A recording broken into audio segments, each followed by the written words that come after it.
ആദ്യ റിസൾട്ടിൻ്റെ PDF നോക്കും. എൻ്റെ പേര് അനു ഗോപി. സെർച്ച് ചെയ്യും. No result found. പൊട്ടി. ആ വിഷമം 1 വർഷം സഹിക്കണം. എക്സാം അടുത്ത വർഷമേ ഉള്ളൂ. നെക്സ്റ്റ് ഇയർ എഗെയിൻ പേര് സെർച്ച് ചെയ്യും. Anu Gopi. No result found. Again പൊട്ടി. 1 വർഷം ആ പെയിൻ സഹിക്കണം. ഞാൻ എഴുതിയ ചോദ്യം തെറ്റിയില്ലായിരുന്നെങ്കിൽ ഞാൻ എന്ന് ഇതിനു മുന്നേ സക്സസ് മീറ്റിന് എവിടെ നിന്നാണ്?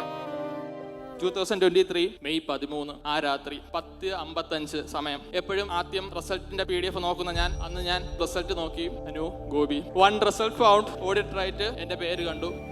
സുറി പോർട്ട് സിനിമയില് ജയിച്ചിട്ടോ മാറാ. That is a scene. ആ സീനില് സൂര്യ എങ്ങനെയാണോ കണ്ണ് നിറഞ്ഞ് ഇരിക്കുന്നത് അതേപോലെ ഒരു 10 മിനിറ്റ് ഞാൻ അവിടെ ഇരുന്നു. വർഷങ്ങളായിട്ടുള്ള കാത്തിരിപ്പ്, വർഷങ്ങളായിട്ടുള്ള struggles. Anu Gopi P, who cleared the post of Auditor in Controller and Auditor General of India.